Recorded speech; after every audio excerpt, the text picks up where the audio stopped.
অরণ্য ঘেরা এই জায়গাটিতে একসময় ছিল বাড়ির উঠোন, আর সে উঠোনে তাঁতের খটখট শব্দে মুখরিত ছিল। অর্থাৎ ঝালকাঠির গামছা গ্রাম এটি। এই বিকনা গ্রামের আশপাশে শত শত তাঁতি পরিবার গামছা বা তাঁত শিল্প উৎপাদন করে জীবন জীবিকা চালাতো। আজ কি বলি অতীত। তাঁত শিল্পে যারা জড়িত তারা অনেকেই পেশা ছেড়েছেন, তেমন কেউ এখন আর নেই। বদলেছে তাদের জীবন, বদলেছে জীবিকা, এমনকি তাদের এই আবাসস্থল তাও বদলে গেছে। তবুও মাটির টানে, শিকড়ের টানে কেউ কেউ এখনো আসেন, এখনো খুঁজে ফেরেন তাদের অস্তিত্ব। এমনই একজনের সাথে এখন কথা বলবো। দিদি নমস্কার, কেমন আছেন? নমস্কার, ভালো আছেন? এই তো আছি। আমরা শুনেছি যে আপনার পূর্বপুরুষ এই তাঁত শিল্পের সাথে জড়িত ছিল, আপনিও অনেকটা দেখেছেন। আমাদেরকে যদি সেসব দিনের কথা একটু বলতেন। আমার দাদু স্বর্গীয় হরিমোহন দেবনাথ, আসলে তার হাত ধরেই এই বিকনা গ্রামের তথা মানে বিকনা বলবো তথাকথিত দক্ষিণাঞ্চলে এই তাঁত শিল্পের মানে গামছা শিল্পের প্রসার লাভ করেছিল। আর সেটা কিন্তু অনেক বিশাল সময় ধরে বিগত পাকিস্তান আমলটা থেকে এবং যুদ্ধ পরবর্তী সময় ধরে দীর্ঘদিন সে এই তাঁত শিল্পের সাথে জড়িত ছিল। এবং এই ঝালকাঠির গামছা বাংলাদেশ না, শুধু দেশের গণ্ডি পেরিয়ে আপনার কলকাতার বিভিন্ন অঞ্চলে এই হরিমোহন দেবনাথের গামছা, হরিমোহন নাথের গামছা প্রসিদ্ধ ছিল। এবং এমন তার গামছার সুনাম এতটাই ছিল যে যখন সে এই গামছার কাজ বা এই কারিগর এই ব্যবসা সে বন্ধ করে দিয়েছিল, তারপরও তার প্রায় 10 বছর পরও তার এই সুনামটা মানে বিভিন্ন জায়গায় তার নাম ধরে কিন্তু গামছা বিক্রি হতো। আর এখনো ঝালকাঠির গামছার কদর কিন্তু ধরেন কলকাতার লালগোলা ট্রেনে এখনো আমি বিগত কিছুদিন আগেও আমার সুযোগ হয়েছিল কলকাতা যাওয়ার, তখনও লালগোলায় ঝালকাঠির গামছা নামে এখনো তারা হকাররা গামছা বিক্রি করে।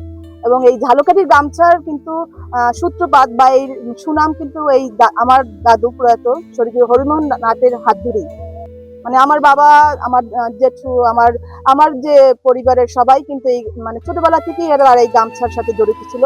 এবং তাদের মুখে শুনি আমি ঝালকাঠির সন্তান এবং এই বংশের উত্তরসূরি হিসেবে আমি আমার এটাকে দায়িত্ব মনে করি যে শিল্পটাকে আমরা পারিবারিকভাবে ধরে না পারলে কি হবে, এই ঐতিহ্য বা এর ইতিহাস যেন মুছে না যায়, এটা যেন আমরা ধরে রাখতে পারি বা এটার জন্য পরবর্তী জেনারেশনের কাছে পৌঁছে যেতে পারি। পাশাপাশি ঝালকাঠির এখনো যে গামছার যে আছে, যে গনি মেয়ার গামছা, এইটাকেও যেন আমরা আরো সামনের দিকে প্রসারিত করতে পারি, বিশ্বের দরবারে যেন ঝালকাঠি ব্র্যান্ডটা আমরা যেন আরো উন্মোচিত করতে পারি, এটাই আমার আশা। কি আর পরিকল্পনা আছে এই গামছাটাকে কিভাবে এগিয়ে নেওয়া যায়? আমি মনে করি যে গামছাটাকে আমরা সাধারণত কি মনে করি যে ওয়াশরুমে ব্যবহার করার জন্য সাধারণত টাওয়াল হিসেবে আমরা ব্যবহার করি, কিন্তু এটাকে আমি অনেকভাবে চিন্তা করেছি, এটাকে কিন্তু আরো নানান দিকে আমরা ব্যবহার করতে পারি। যেমন আমরা যদি আমাদের দিন দিন ফ্যাশনের দিকে আগালে আমি শাড়ি হিসেবে কিন্তু গামছাটাকে ইউজ করতে পারি।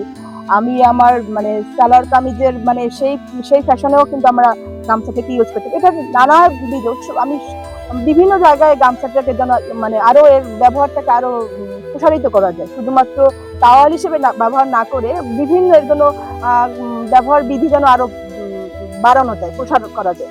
আমি আসলে কিন্তু আজকে ভুল করেছি, আমার কিন্তু গামছার জামা আছে, আজকে একবার আনবো ভেবেছিলাম। সেটাই, গামছার পাঞ্জাবি করতে পারি, গামছার জামা করতে পারি, কিন্তু কমফোর্টেবল এবং স্বাস্থ্যসম্মত।